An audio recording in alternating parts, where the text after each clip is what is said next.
¿Qué tal? Muy bienvenidos a todos y a todas una vez más a Pensar Plural, muy bienvenidos a todos y a todas una vez más a Píldoras Cinematográficas.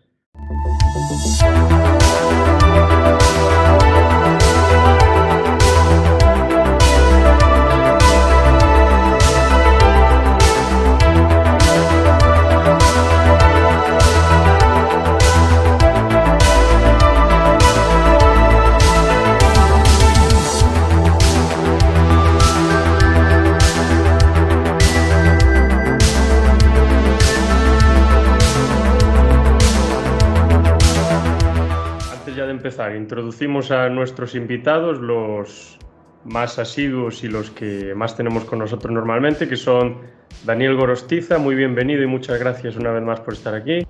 Encantado. Tenemos también a Marcos, también lo mismo, bienvenido y gracias por estar aquí una vez más. Hola chavales, encantado. Y a nuestro querido y polivalente de Phantom, que tanto habla de terror como de slasher. ¿Qué tal?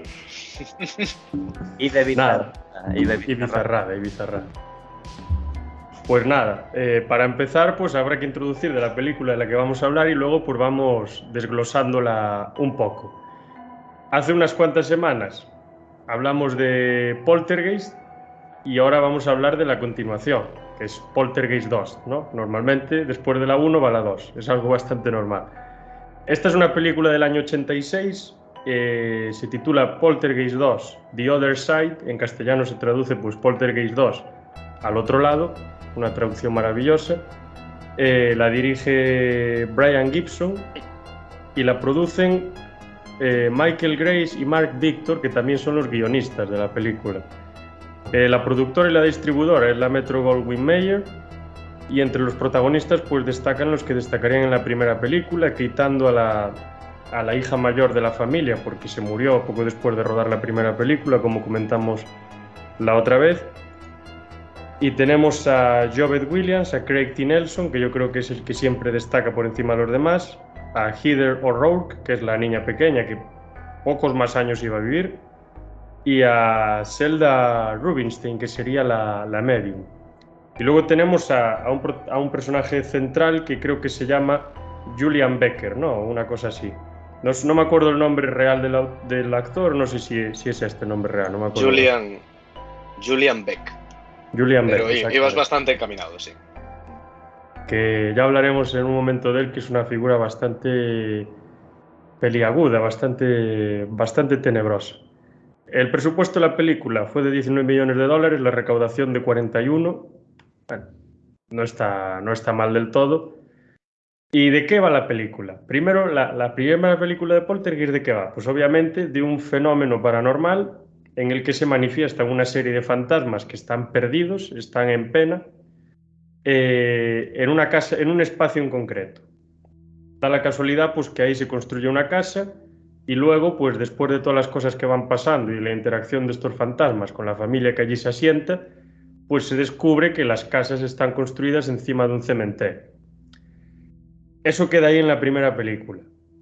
En la segunda película, los guionistas y el director y demás pues no estaban contentos con el final, porque era un final que quedaba bastante abierto. Entonces pues dijeron, bueno, pues vamos a explicar qué tiene ese cementerio de especial. Vamos a explicar de dónde procede la gente que está enterrada en ese cementerio y qué interacción y qué relación tienen con otros elementos o con otra gente de otra parte, ¿no?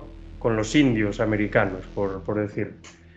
Y entonces, pues a partir de ahí, aunque esta gente, la familia, el núcleo familiar, se mueve a otra casa, les empiezan a seguir pasando todo este tipo de cosas, todos estos fenómenos paranormales, que creo que en este caso la película sí que consigue ser ya una película de terror propiamente dicha. Ya hay bastantes escenas que la verdad que bueno, asustan bastante.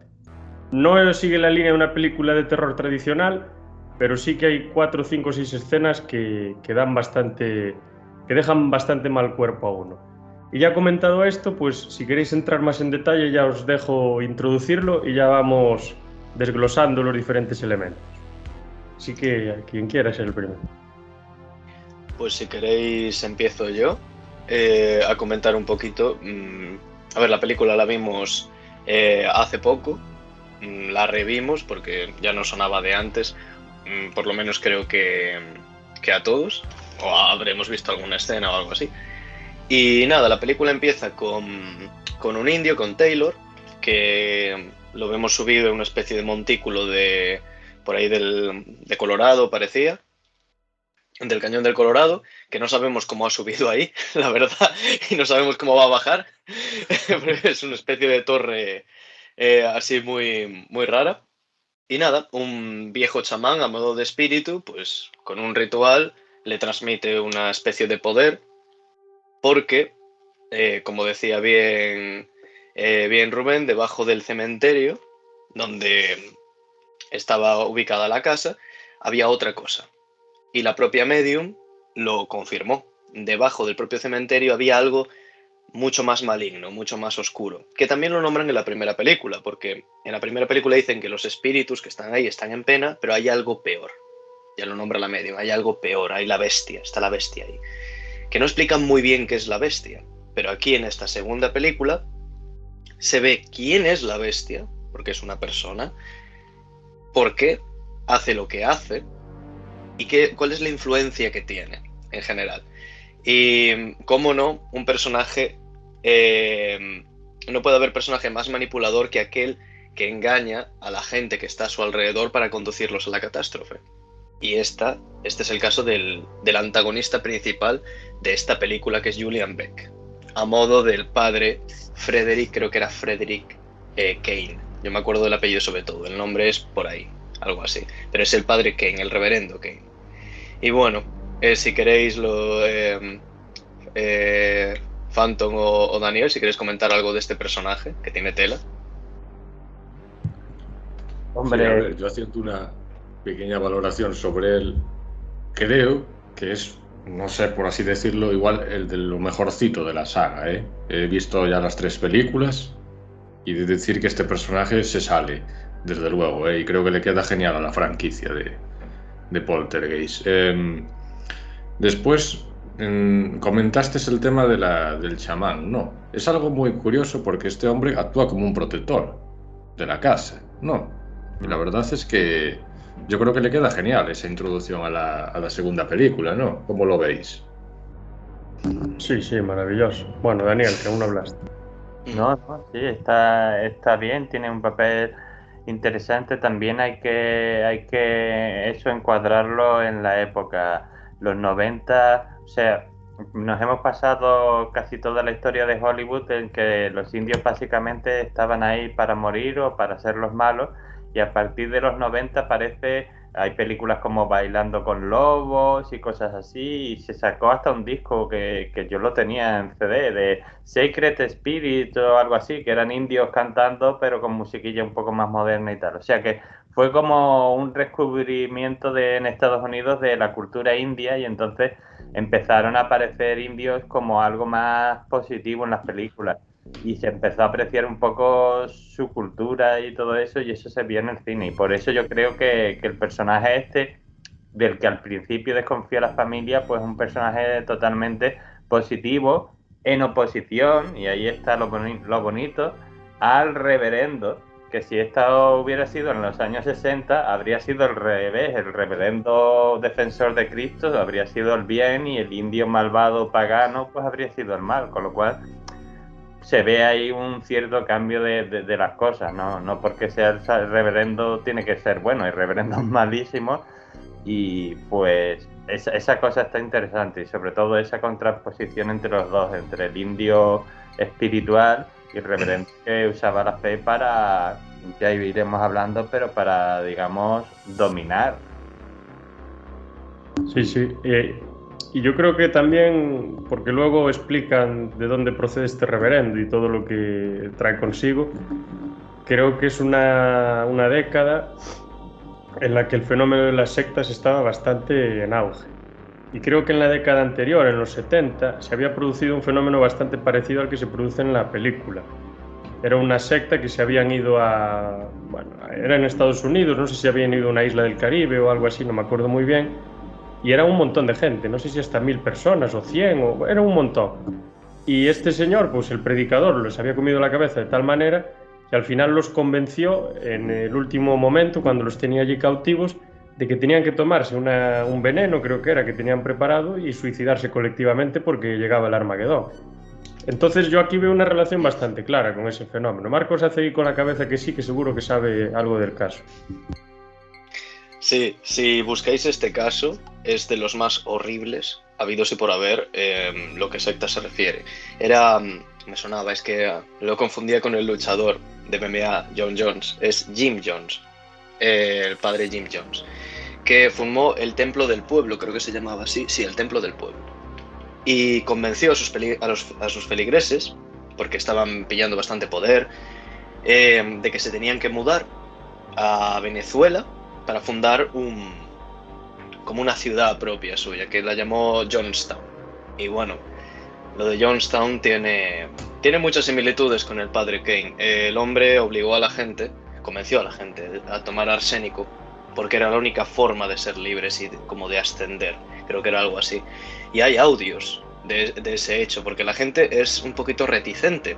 Incluso los niños estaban sufriendo, porque el arsénico es algo que te causa mucho dolor, no te causa una muerte así sin dolor ni nada, en plan. Es una muerte dolorosa. Y los niños estaban llorando, estaban sufriendo, y el padre intentando convencerles, no, tranquilos, no pasa nada.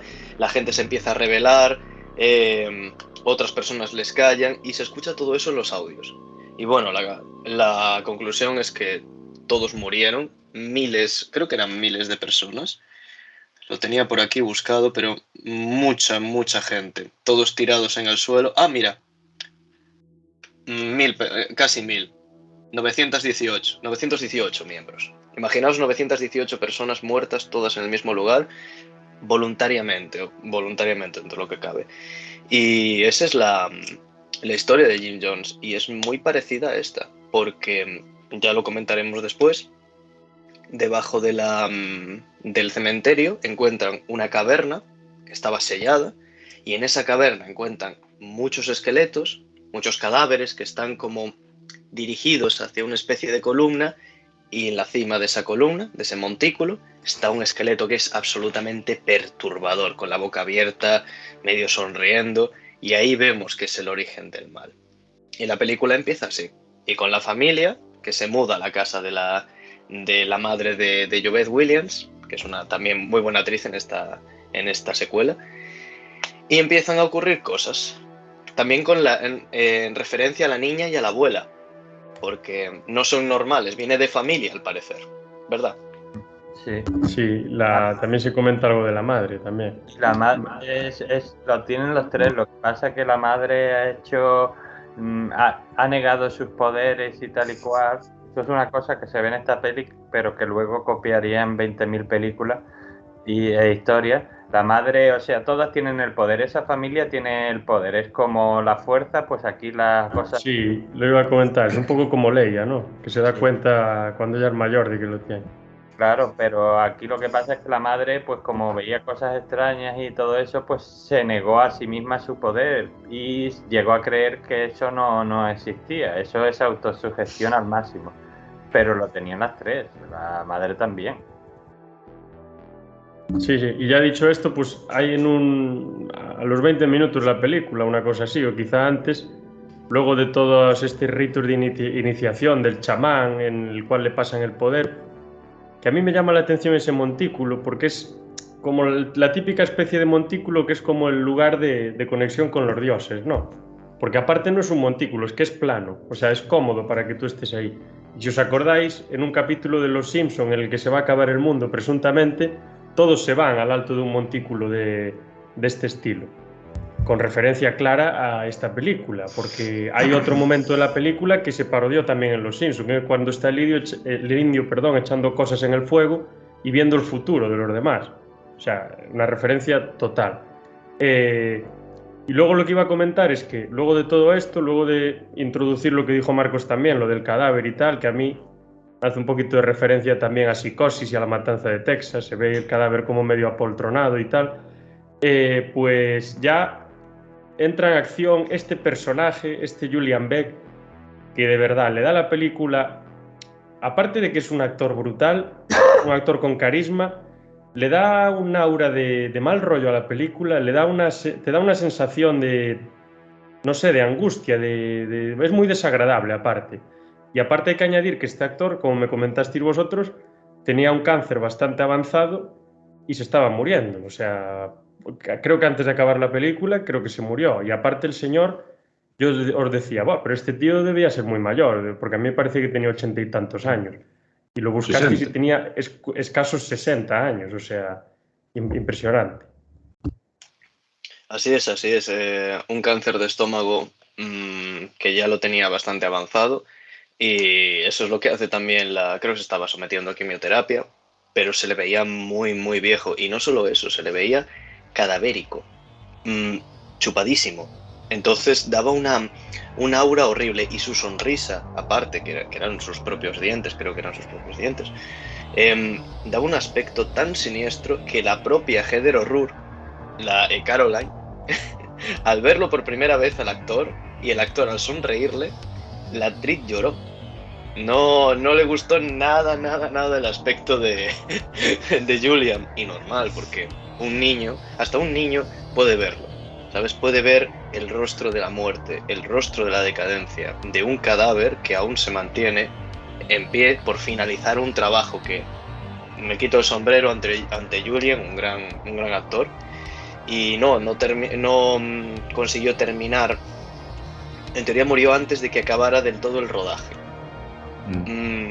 Pero nos dejó un par de escenas, sobre todo el segundo contacto, del que hablaremos más adelante, que yo creo que es de las escenas más perturbadoras del cine, solo por la actuación del propio Julian.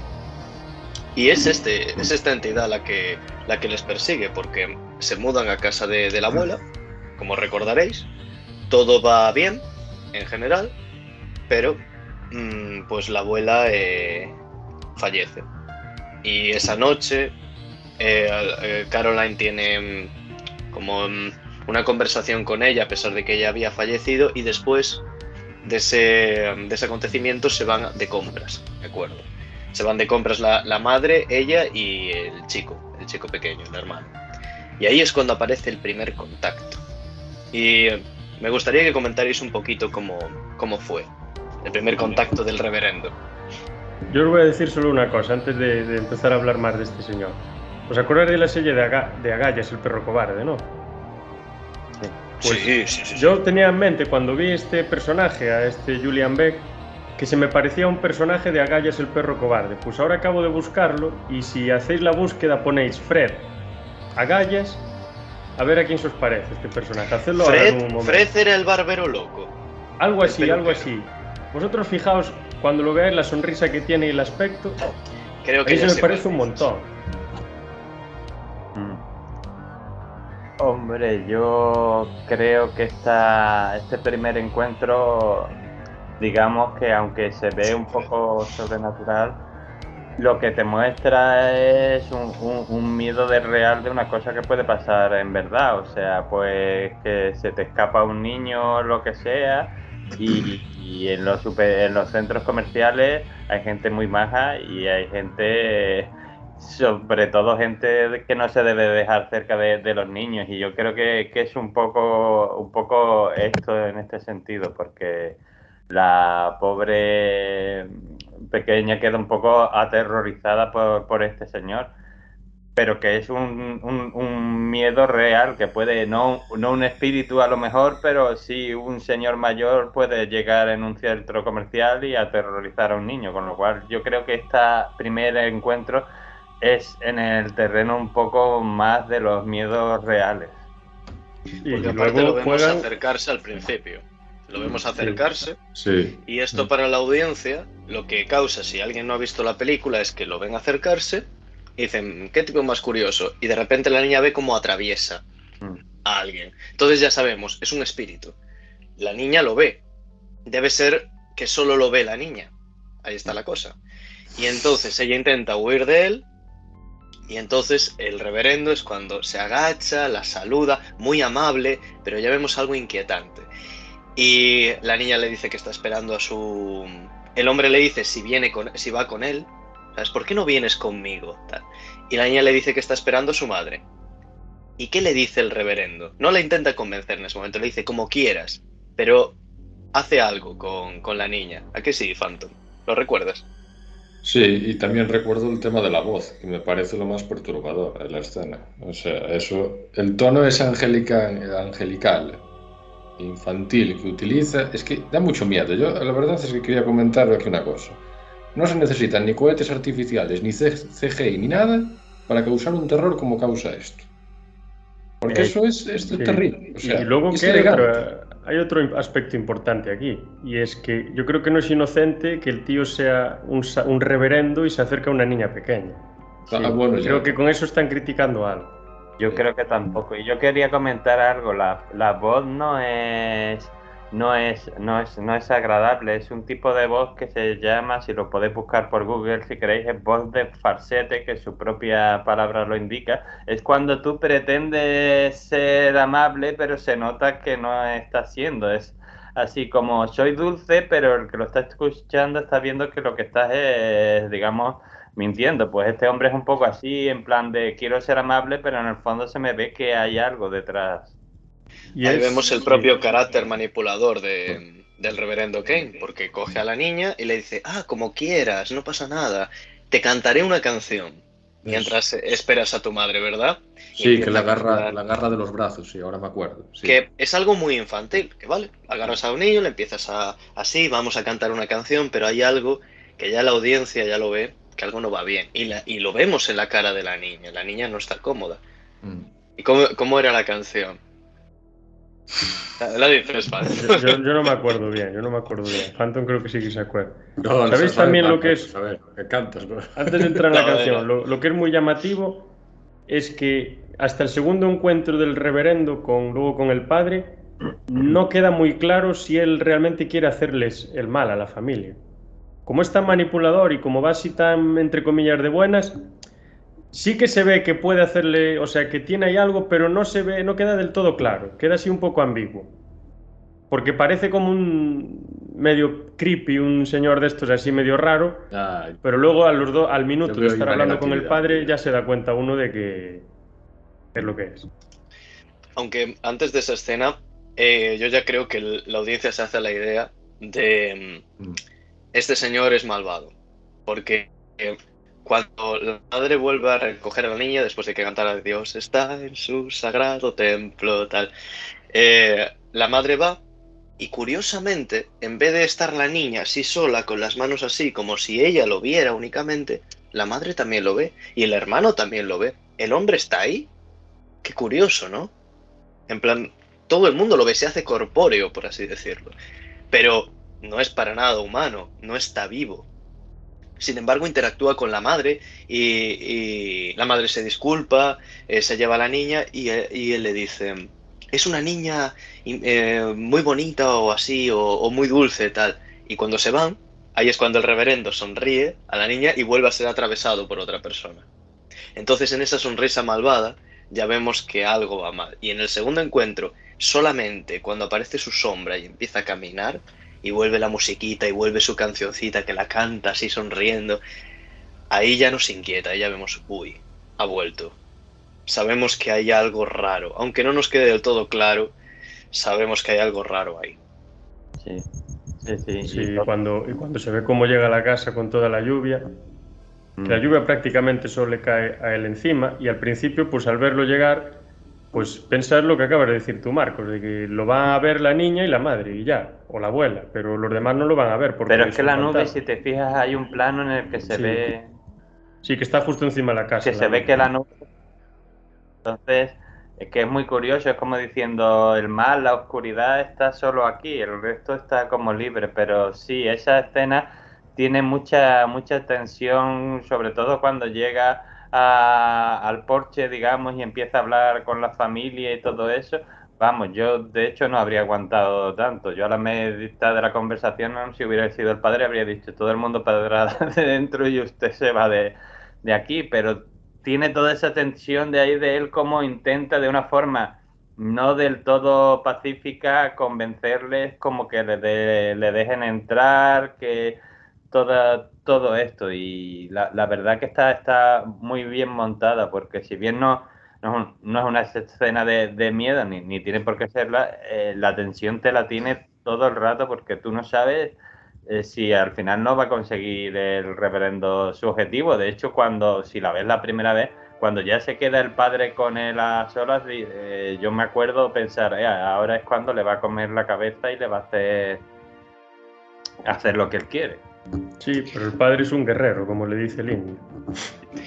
Aún así, casi, casi, porque yo creo que esta escena, la escena del segundo encuentro con Kane, porque ya estaba Taylor en casa, ya estaba Taylor haciendo sus cositas, diciendo que los niños son guerreros, intentando unir a la familia, convencerles.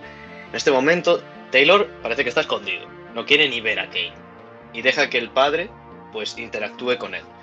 O es lo que quiero pensar, porque yo creo es que Taylor es un personaje que a mí me parece que es como el típico guía, pero no es un personaje que pueda enfrentarse directamente a todas estas cosas, sino que está como apoyando, es una especie de coach, ¿no? El que lo tiene que conseguir es el padre y la familia, pero él está como al lado diciendo, yo te voy a dar esto, otro, pero lo tenéis que hacer vosotros, porque yo lo único que hago es aquí ayudar, soy como los típicos juegos, ¿no? De rol y demás, que llevas ahí a un mago al lado que te va curando y todas estas cosas. Pues exactamente lo veo así yo.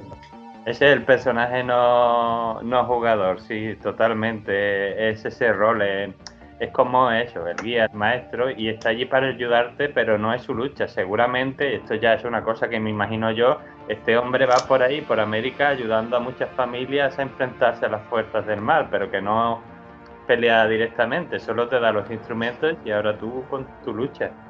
También no sabemos si había algún tipo de entre la familia de este hombre, los antepasados de Taylor, con Kane, porque recordemos que Kane viene del 1800, donde había peleas con los indios a muerte, había guerra civil, había problemas, entonces eso sí que no lo sabemos. Lo único que sabemos es que no se mete cuando está esta conversación y el padre Kane interactúa con el padre de la familia, que para mí, y os lo digo en serio, es la escena más terrorífica de la película, pero no por el hecho del propio terror en sí, sino por el hecho de que el propio público, yo cuando la veo, esa escena, y lo mismo os habrá pasado a vosotros, no podíamos quitarle los ojos de encima a Kane, porque viendo su expresión, su cara, nos quedábamos con el padre, o sea, igual que el padre, lo mirábamos como si fuéramos ciervos deslumbrados, como si él también nos estuviera intentando lavar la mente,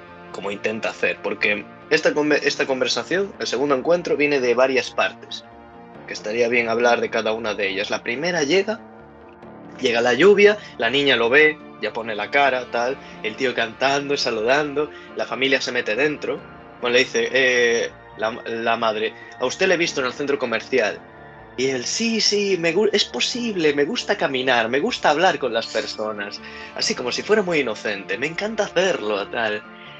Acaricia al perro. ¿Y qué pasa cuando acaricia al perro en ese momento? Eso me pareció muy interesante. Pues el perro no le gusta a esta persona y como que le ladra y se echa así un poco. Pues voy a decir una cosa que pasa como un Terminator, aunque haga yo así un poco una comparación con los perros, ¿eh? No, los perros detectan algo que nosotros no.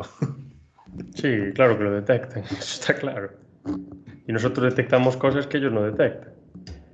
Pero en este caso, acarició al perro y de repente vemos que el perro se aparta y la mano de Kane está llena del pelo del perro. Y Kane diciendo, sí, el perro está mudando el pelo. Como si... Es como que lo que él toca, pues tiene un efecto muy negativo. Ya nos deja ver eso. Y luego, pues, saluda a la niña, tal, y pide que quiere comentarles algo, si puede pasar, le va a dar la mano, se presenta, soy Henry Kane, o algo así. Iba a dar la mano al padre, y cuando el padre le va a dar la mano, Caroline hace, papá, ¿sabes? Le dice, para, no le des la mano a este hombre, tal. Me encuentro mal. Se van dentro y el padre se queda interactuando con este hombre. Y aquí la conversación ya torna diferente, porque ya vemos a Kane un poco inquieto. Ya vemos que el objetivo de Kane es la niña. La niña se mete y lo vemos así como mirando hacia adentro, tipo, se me ha escapado. Pero entonces empieza a hablar con el padre y le comenta algo también de Taylor, ¿verdad? Sí. Sí, y vemos cómo el señor se va desgastando también. Aparte, la presentación de Kane en ese momento, en el porche de la casa, y cómo está hablando y cómo está haciendo todo, pidiendo incluso que lo invite a entrar. Sí, y eso, claro, a mí me recordó mucho a esa figura clásica o del vampiro o del diablo, ¿no? Que es una persona, pues, bastante elegante, aunque se le ve realmente las intenciones que tiene, y que son muy educados, seductores, y, a ver, seductor en el sentido de convincente, no de guapo ni nada. Pero son muy educados, muy manipuladores, muy convincentes, muy perspicaces. Él lo dice incluso, soy muy perspicaz, ¿no os acordáis? Que hace así con el dedo. Y es esa figura clásica de ese diablo engañador, como podemos ver en la película que está basada en esta obra de Stephen King, la de La tienda, de Needful Things, creo que se llama, que es un personaje que lo hace Michael Caine, me parece, una cosa así, el de Diablo. Que es un personaje muy parecido, o sea, es un tío que de repente llega, no es muy agraciado, en la cara se le ve que tiene algo raro, pero se le ve una persona súper elegante, educada, con una verborrea enorme, que te está ahí contando de todo, que te vende la moto, y claro, de repente, ¿y qué es lo que quiere realmente? Irte manipulando para conseguir lo que él quiere. Y luego lo de la invitación para entrar, lo que dijo Dani antes, un vampiro como Drácula, que no puedes entrar tú en... O sea, Drácula no puede entrar en tu casa si tú no le invitas. Pues aquí hace lo mismo exactamente. Justo, justo. Y vemos que el tío dice que es muy perspicaz porque le está leyendo la mente al padre. Él sabe lo que piensa el padre y le habla del indio. Y el padre dice, sí, se llama Taylor. Y él sonriendo, así, con que así se hace llamar ahora. Ese hombre es malo para ustedes, les está engañando, está intentando... Bueno, decía que él era de una organización que busca este tipo de personas que engañan a familias en crisis con soluciones falsas o algo así, que él es su amigo, ¿sabes? Él dice, el padre se queda inquieto, le dice, ¿cómo sabe usted eso? Porque le está leyendo la mente. Usted no piensa que este hombre sea correcto para esta familia. ¿Cómo lo sabe? Porque soy muy perspicaz y soy su amigo. Eso es muy, muy perturbador. Y le dice, y ahora déjeme entrar. Necesita la invitación. Me recuerda más al diablo, tal cual. Déjeme entrar. Y ahí es cuando la madre, si os acordáis, tiene flashbacks, porque ella también tiene poderes, de quién es este hombre. Ve las escenas de la gente gritando ahí abajo y este hombre sonriendo. Entonces, y la música que suena de fondo, que parece como de iglesia, horrible. Y el hombre se empieza a impacientar, en plan, déjeme entrar. Y es usted mi amigo o algo así, decía. Y ahí es cuando la niña llama al padre, el padre se gira, Kane gira los ojos, se perdió el contacto visual, se pierde el poder que tiene Kane sobre el padre. Casi, sí. Exacto, y en ese momento se impacienta. Y ya muestra su verdadera cara y dice, ¡deprisa! ¡O será tarde! ¿Sabes? Todo totalmente ansioso. Y el padre empieza a negar y dice, no, tal. Y dice, morirán todos ahí dentro, morirán todos. Y el padre le dice, váyase de mi casa.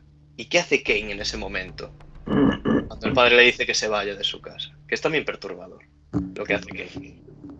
Yo no me acuerdo bien, pero yo creo que se marcha como si nada, ¿no? Una cosa así, como, bueno, vale. Cantando, ¿no? Cosa vuestra. Cantando, es verdad. Sí, pero muy amigable, en plan, bueno, sí. Lamento no haber podido Se ve la silueta al fondo, sí. Es curioso también que el indio, Taylor, que él los ayuda a toda la película, sin pedir absolutamente nada a cambio, no los conoce de nada, en ningún momento él les dice que ellos le tengan que hacer caso, ni que es su amigo, ni absolutamente nada. Pero el otro, el reverendo Kane, lo primero que le dice antes de conocerlos es, yo soy vuestro amigo, yo soy tu amigo. Ahí se ve también la diferencia. Y creo que en un momento de la película se menciona que la gente esta de la secta fue masacrada por los indios. Pero luego se explica que no, que fue este tío que creo que les mandó que se suicidaran o algo así. Sí, entonces a lo mejor el pique entre los indios y esta secta, que a mí este Kane me tiene pinta de cuaquero, la verdad, se me parece bastante un cuaquero, pues creo que ya que ya podría venir de atrás. Sí, no, lo que pasa es que creo recordar que el reverendo en su manipulación quiso hacer creer que les habían matado a los indios, pero en realidad les había matado él básicamente, como vimos en un momento de la película. Yo quería comentar una cosa que no sé si os parece a vosotros, pero a mí me pareció súper claro, porque en la primera película no vemos que ni la niña ni nadie por lo menos claramente tengan poderes. Pasan cosas raras y tal, pero no se ve que tengan ningún tipo de poderes. Sí, quizá la niña sea especial y ya. Pero en esta sí, vemos lo de la abuela, la niña y posiblemente la madre. Pero a mí lo de la niña y el indio, ¿no? Que digamos que es como el que les ayuda, el guía y todo y cual, me recordó por momentos mucho al Resplandor. O sea, ese niño que ve cosas que nadie más ve, ese afroamericano que le ayuda, digamos, a llegar a su potencial. O sea, que yo ahí vi a veces paralelismos, digamos. Sí, y de repente desaparece, ¿no? Y de repente aparece cuando más lo necesitan, también es verdad, cierto. ¿Y luego qué va sucediendo en la casa? Porque, hombre, es terrorífico, pero yo creo que lo más terrorífico es esta conversación, esas escenas que ve la madre de la casa. Pues luego, ¿qué es lo que empieza a suceder? Porque hay una cosa que es bastante curiosa, bastante original, que cuando estábamos viendo la película y Phantom bebía del vaso, yo se lo comentaba. Le indicaba que tuviese cuidado con lo que podía ver en el vaso. ¿Tenía gusano el vaso? ¿Tenía algún gusano? Bueno, mi subconsciente por un microsegundo se creyó que ahí había un gusano, hay que decir. Pues cuidado. Pero bueno, después ya entré en razón y ya. Pero sí, muy desagradable esa escena, ¿eh? Muy, muy desagradable. Es básicamente una escena de una posesión. Sí. Y luego sale ese bicho enorme, ¿no? Que parece, emula un poco al Alien también. Sale por la boca. Sí. Tremendo. O sea, es que parece, bueno, un poco sexualizado, por así decirlo, ¿no? Como le gustaba aquí al colega, al Hicker. Pero a mí Sí, Nidan. Yo solo iba a decir una cosa, me parece brutal la escena por todo lo que pasa, pero que empieza cuando enfocan a la botella y ves que el gusano hace así y se le ve ahí el ojo y ahí ya tú sabes que algo malo va a pasar y bien malo es lo que pasa. Es que ya lo advierte Taylor, se lo advierte al padre. Ahora tiene que ser usted muy fuerte porque van a pelear y él sabe de sus debilidades y va a atacarle ahí. Y vemos que el padre también bebe. A veces, entonces se aprovecha de eso, aparece ese gusano, lo toma y de repente el padre empieza a cambiar y ahí vemos la famosa interpretación, es que es muy buena la interpretación también del padre, que vemos la misma expresión que Kane, las mismas palabras que Kane, que va a hablar con la niña, va a hablar con la madre y lo curioso que tiene el mismo poder que Kane porque le empieza a leer la mente a la madre. Tú no querías que Caroline naciera, tú no querías nada de esto, ¿verdad? No digas nada, tal. Le empieza a robar las palabras y luego intenta violarla. Es que dice que yo también tengo mis apetencias, así. Ahí ya se nota que no está hablando él, parece una persona de otra época. Y vemos que no es él. Y entonces él la coge, la agarra y le dice, Dios está en su sagrado templo. Ahí ya vemos que no es... que para nada es su marido. Bueno, y ahí es cuando vomita. Rápido, ¿no? Sí, se da cuenta rápido. Y la niña también. La niña le tiene mucho miedo que luego se encerró en el coche porque no quería ni ver al padre. Pero ahí es cuando sucede la escena, que es una escena muy bien hecha, del vómito del infierno. Vomita algo que está vivo, se mete debajo de la cama, se empieza a formar. Ahí vemos el gran trabajo de Giger, que diseñó al Alien y el arte conceptual de Alien. Y bueno, no sé si lo sabéis, la criatura cuando está del todo formada, que empieza a arrastrarse y vemos que tiene el rostro de Kane, lo hizo un doble que había ido a la guerra de Vietnam y había perdido las piernas y un brazo y un ojo. Entonces era perfecto para esta especie de criatura, porque tal cual que le faltaban las piernas y todo, era un torso que se arrastraba. Y es una escena bizarrísima que, vamos, de las que le gustan a Phantom. Haciendo un guiño ahí a la parada de los monstruos, ¿no? Esta película ha sido nominada a un Oscar de mejores efectos visuales. Que hoy en día, bueno, la veremos de aquella manera porque... Bueno, no, están bien. Pero no son excesivos, tampoco es que abuse. No. Pero sí, los que hay... A ver, se notan que son de su época, pero... Bueno, tampoco se pasan, no están mal hechos para nada. Pero algunas cosas sí, si ves ahí rayos y cuando están en el otro lado y todo eso, ahí se ve, pero por ejemplo la escena que ha contado Marcos o otro tipo de escena, lo mismo del gusano, que como es un segundo y hace así con el ojo, no te das cuenta tanto. Yo he visto películas de la época con efectos especiales mucho peores y a lo mejor han gastado más dinero. De la época y posteriores. Si ves La Nueva Pesadilla, que es del 93, los efectos especiales son mínimos, pero bueno, la película está muy bien igual. Pero sí, por ejemplo, lo del monstruo este que le sale de la boca y luego que sale así como el alien, eso está muy bien conseguido, está muy bien hecho. Luego cuando el niño se está... Yo no sé si se está afeitando, creo que se está afeitando, que me parece un poco raro, un niño de 8 años afeitándose. No se está afeitando. No. Sí, pero en un momento coge la cuchilla y luego se pone a cepillarse.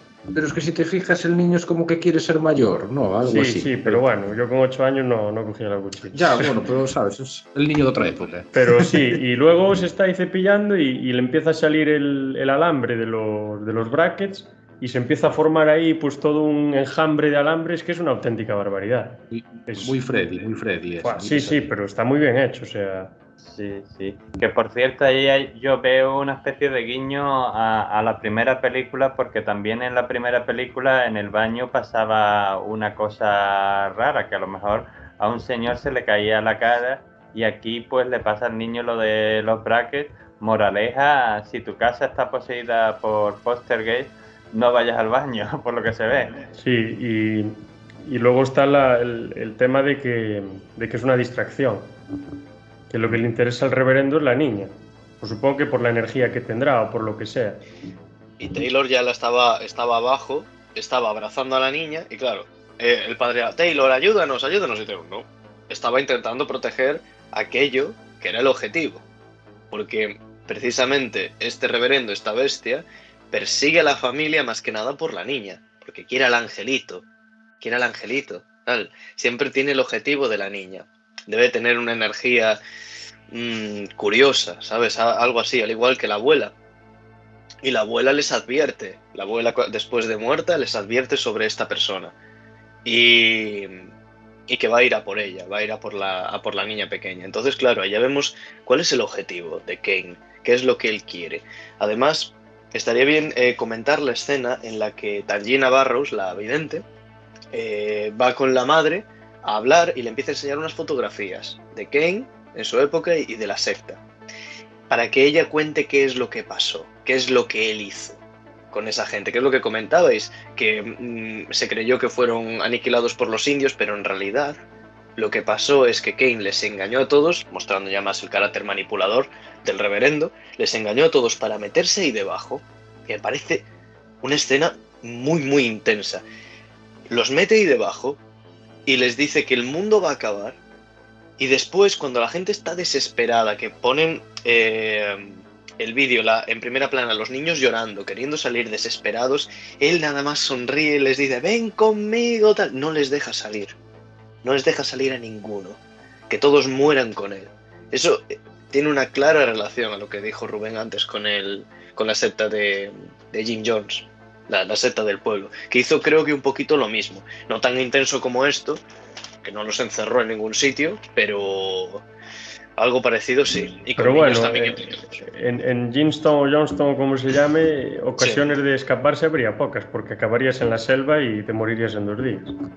La cosa es que la propia gente hacía presión, al igual que pasa con lo que lo vimos durante el COVID y bueno, en cualquier otra situación parecida en la historia de la humanidad, la propia gente hace de policía de la gente diferente, la gente que piensa diferente. Sí, aparte es la presión grupal, básicamente. Luego la histeria colectiva que se forma, o sea, todos se convencen a sí mismos y luego unos que se chivan de los otros y no dejan a los otros hacer pues, ciertas cosas. Sí, al final sí. Como tengas convencidos a la mayoría, ya está controlado. Claro, y luego otra cosa que se puede ver aquí, o por lo menos yo lo veo, si os acordáis en la primera película cuando hablábamos del tema de si los espíritus estos eran malos y tal, y la vidente cuenta que parece ser que no, pero que está ahí la bestia que los manipula y tal y cual. Yo creo que aquí han hecho un poco un enlace entre las dos películas y ya vemos pues lo que pasa, que los otros pues son, digamos, entre comillas, gente normal y él es la bestia que le lleva por el mal camino. Y probablemente, o por lo menos yo creo que era lo que querían mostrar, los otros espíritus que aparecen en estas pelis, que no son tan malos, eran los espíritus de los fieles del predicador que estaban por ahí, que todavía no habían llegado a la luz, precisamente por culpa de este individuo. Sí, al final el malo es estrictamente la bestia, ¿no? ¿Qué? Aparte vemos su forma final cuando después de que sale el vómito, vemos cómo se transforma en ese ente lovecraftiano con muchos tentáculos en vez de cara y con esas garras y esa especie de cola. Vemos la forma final de Kane y luego en la batalla final, en el otro lado, vemos también esa misma forma con su rostro aquí y con el rostro de más personas, como que él se alimenta de otra gente y los tiene como encerrados, manipulados para formar, o sea, como para darle poder a él. Y ahí yo creo que el actor ya había fallecido a partir de la escena del segundo encuentro, porque ya en el segundo encuentro ya se le veía muy, muy demacrado, veíamos casi a la muerte. O sea, de verdad, Julian ya estaba fatal. Que sí que ha hecho... Sí, son 3 escenas o 2 máximo los que hace. Tampoco es tanto. Lo que pasa es que esas escenas dejaron tanta carga sobre la película que parece que ha actuado toda la película directamente este hombre, ¿no? Claro, pero luego si te fijas aparecen como animatrónicos Ya, y máscaras, sí, haciendo ver que es él. En la tercera sale el personaje del reverendo Cain, pero no es él, es otro actor. Sí. Que ya le quita toda la magia. Bueno. Sí. Bueno, y llevártelo creo que era Nueva York, a un bloque, creo que también le quita un poco de mal. Y luego al final tenemos una referencia bíblica brutal. Cuando se vence a Kane, aparece la lanza de Longino por ahí, casi. Es un poco una referencia a la lanza del destino, creo yo. Que es la lanza del indio al final, pero bueno. Y así en la casa, es que realmente lo más terrorífico es cuando sale el reverendo, cuando está hablando, cuando interactúa y demás. Y luego ya cuando entran en la cueva y todo el tema, que ya hay que tener valor para ir hasta allá, ya la cosa se vuelve un poco más rara, ¿no? Porque entran en ese mundo del más allá, que están flotando por ahí. Luego aparece una especie de Virgen María, que resulta que es la abuela. Ahí ya creo que a ella se le fue un poco la cabeza. Creo que a ella se les patinó un poco. Un poco más como un ángel, creo yo, cuando ellos creen... Sí, un ángel. Ha pasado algo y aparece la abuela así muy... como que se ha elevado y les ayuda y tal, y una escena así muy... a la vez muy bonita, pero quizá con demasiada azúcar, pero bueno, era para darle un poco el final. Es como la broma al final cuando le regalan el coche al indio y creo que es la mujer que le dice, bueno, ¿y nosotros cómo nos vamos? Que es también, hombre, regalar el coche si quieres, pero que nos lleve a donde tenemos que ir, que si no andando de aquí. El coche está enojado. Sí. Ahí, fijaste en otro aspecto. Bueno, perdón, sí. No, nada, que teníamos que hablar sobre la fijación de Taylor con ese maldito coche y lo mal que lo repara, la verdad. Sí. Porque es que parece que Taylor, en plan, por mis servicios me llevo tu coche. En plan, el coche quiere irse conmigo, dámelo, ¿vale? O sea, vale. Ok, Taylor, muy bien. Le pega el coche. En esta película, por ejemplo, la televisión no tiene ningún papel. Desaparece por completo de la película y es por lo que pasa en la anterior. Es más, están escuchando la radio al principio de la película, que hay un partido de fútbol americano, creo. Incluso le pregunta al padre al hijo, ¿viste eso? Y el hijo, ¿cómo lo voy a ver? Si estamos escuchándolo por la radio. Que de hecho ahí lo muestran sin problemas que de esta familia, o por lo menos el padre, pero seguramente todos, le ha cogido tanto miedo a la tele que, como veíamos en el final de la primera película, cuando van en el motel y saca la tele fuera, como diciendo, ya no te quiero ver más, pues esa familia se ha alejado de la tele, ya no quiere que los monstruos de la tele, pues como decía la niña, le hagan daño. Lo que pasa es que los monstruos no solo están en la tele, están por todas partes, pero sí, le coge ese miedo a la tele y por eso yo creo que... Pero eso yo lo veo bastante bien traído. Sí, y aparte se dan cuenta de que aunque no tengas tele vas a seguir teniendo problemas. Claro. Sí, aparte Kane se comunica con ellos con el juguete del robot, por ejemplo, con otras cosas. Sí, que con los teléfonos esos de mentira. Exacto, y la primera vez que Kane habla, no que se ve corpóreamente, pero cuando habla con la niña y todo, aparece el robot que dice, somos amigos del ángel, queremos al ángel, dice, por referencia a la abuela, que aparece en la última escena como un ángel, ¿no? Como diciendo que son amigos, que para acercarse a la niña sucede todo eso y luego la madre destapa a la niña y la niña dice, han vuelto. La médica está, ya están aquí y ahora han vuelto. Y ahí empieza a ocurrir todo. Y las apariciones del reverendo y todo lo demás. Y es curioso también como Taylor intenta entrenar al padre con la hoguera y todo, en un ritual para hacerlo un guerrero. Le da el humo mágico que inspira en la primera escena, se lo da al padre para que combata porque va a haber una batalla final. Y es cuando van a la cueva, aparece el esqueleto de Ken que se lleva a la madre y a la niña al más allá, y ellos tienen que ir a través de las llamas, creo que era, o algo así, a rescatarlas. Y ahí es cuando, como dijo Rubén, ahí le da la lanza. La lanza es una referencia a la lanza de Longinos o algo así, no sé de dónde se saca la lanza mágica, pero con eso, en teoría, vencen a la bestia. Sí, efectivamente. La saca pues el Taylor que la lleva por ahí, que lleva todos los aparatejos sabidos y por haber. Inspector Gadget sí. Indian Version. Bueno, ya llegados aquí, pues podemos ya, si queréis, hacer la conclusión, a no ser que tengáis algún tema importante por ahí a destacar, y valorar esta película en relación con la anterior. A mí es que no podría decir que esta me gusta más que la otra, ni que la otra me gusta más que esta. A mí las dos me gustan mucho, pero cada una me da una cosa y la otra me da otra. Entonces, yo personalmente le daría a la otra, creo que le di un 8, pues yo a esta creo que le daría la misma nota. Porque me da justo lo que la otra película no me da. Me da un ambiente mucho más tenebroso. Pero luego, me has dado un 7,5, creo. Sí. Pues yo la misma. O sea, yo le daría lo mismo que le di en el otro. Cuando vea el otro vídeo, otra vez, pues ya me acordaré qué nota era. 7,5, 8, lo que sea. Y bueno, ya os dejo a vosotros.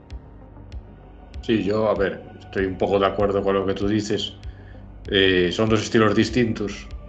Pero bueno, esta película, a ver, es buena.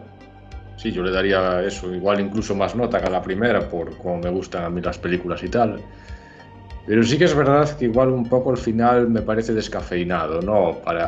Tú tienes un guión, ¿no? De una película que va a intentar darte ese terror que tú quieres.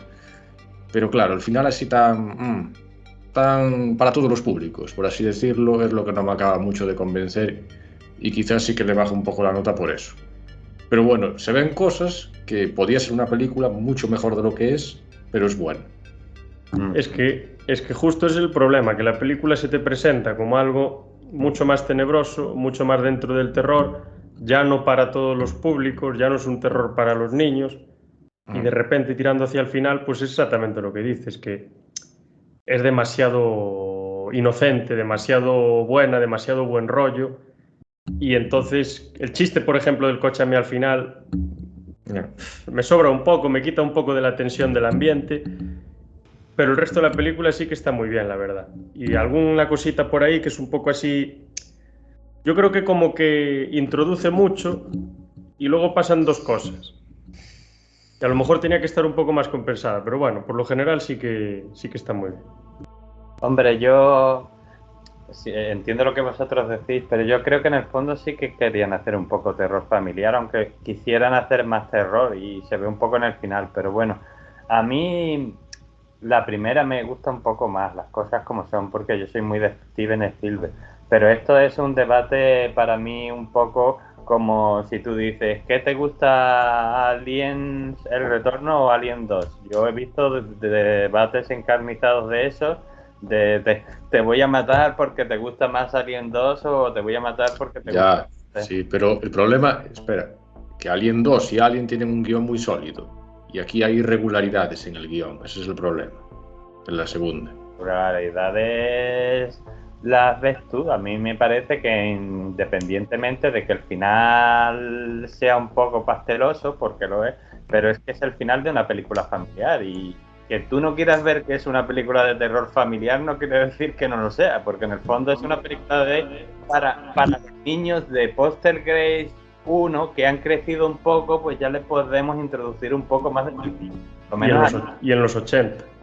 Claro, es como yo así lo veo, es como han pasado no me acuerdo cuántos años, vosotros me lo diréis, 4 años a lo mejor estos niños han... Sí, 4.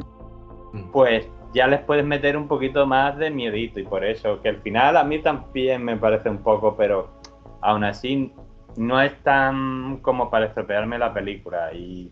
Pero es que vienes de... A ver, vienes de esas escenas tan fuertes, con una carga emocional tan grande y que me bajes tanto el listón. Es ya, que es lo que yo le atribuyo.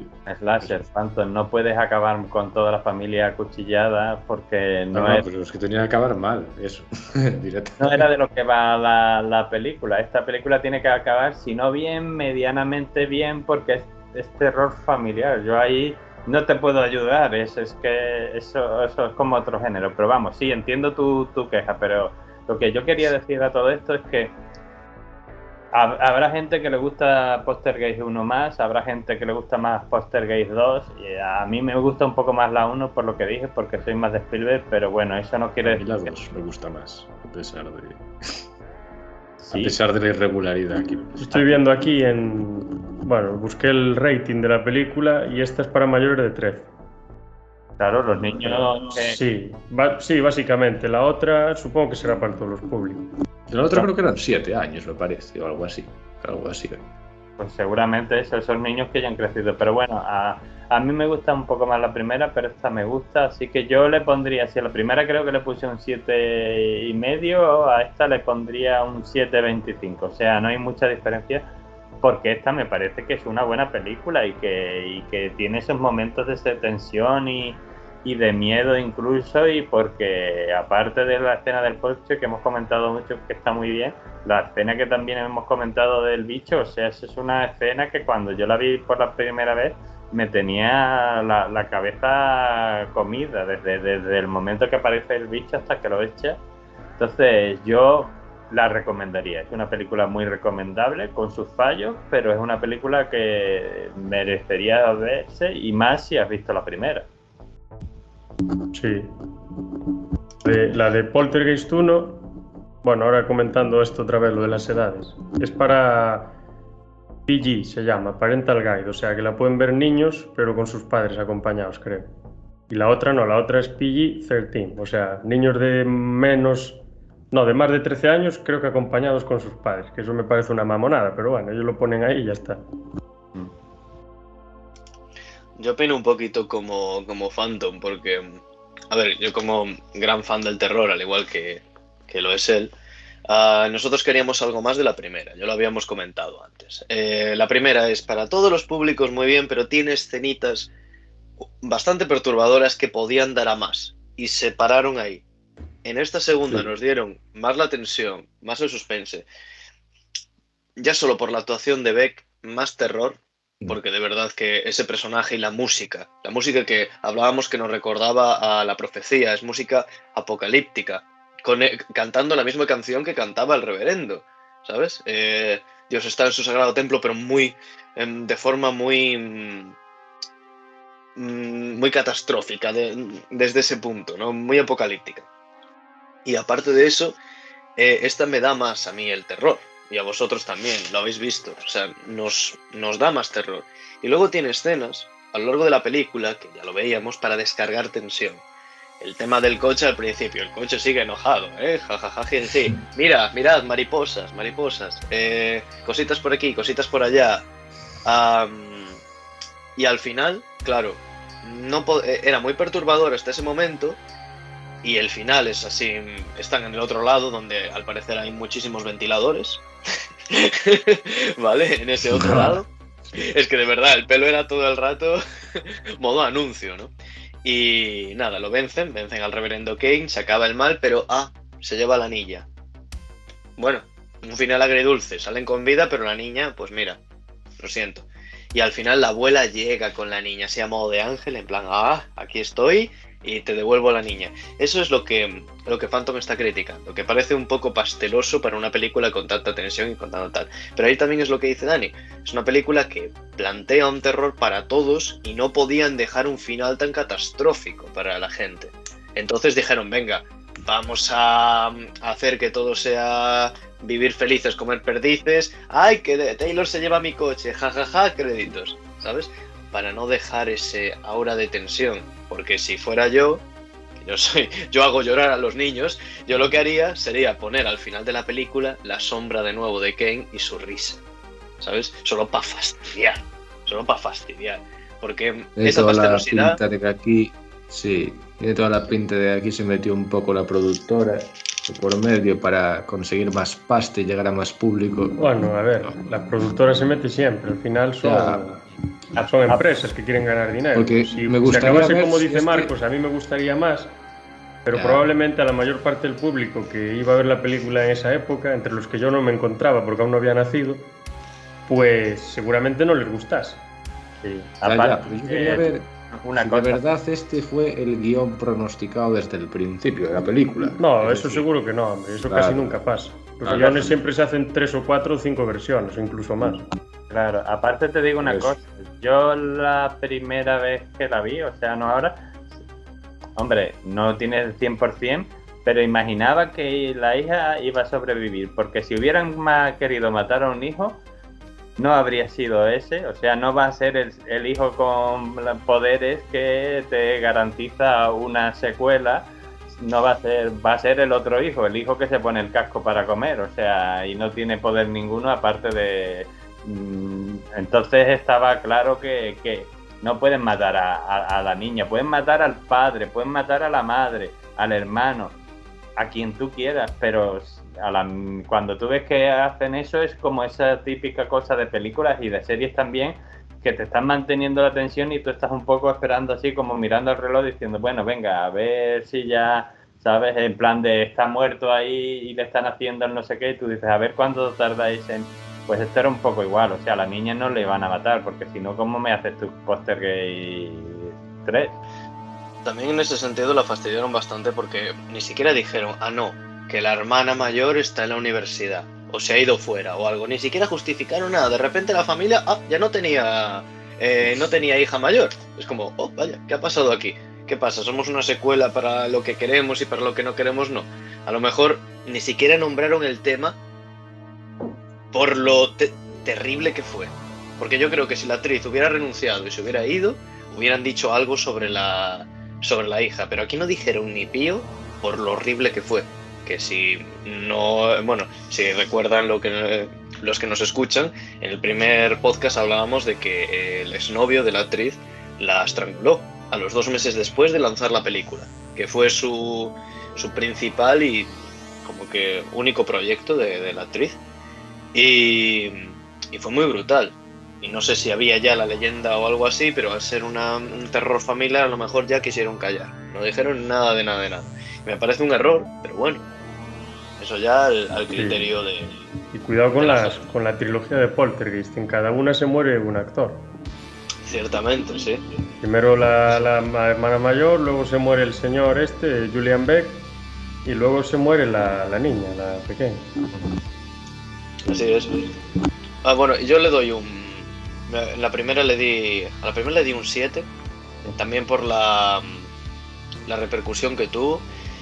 Esta segunda me da más de lo que a mí me gusta, así que le doy un 7,5 a pesar de todas las escenas pastelosas y que liberan tensión, porque tiene algo que no tienen todas las películas y es un actor dispuesto a sacrificar su vida para que quede un trabajo bien hecho. Y en el caso de Beck, si no fuera por Julian, esta película no tendría nada. Hasta Iker Jiménez lo comentó, Sí, os dije. sí. Iker Jiménez se quedó película. traumatizado. Sí.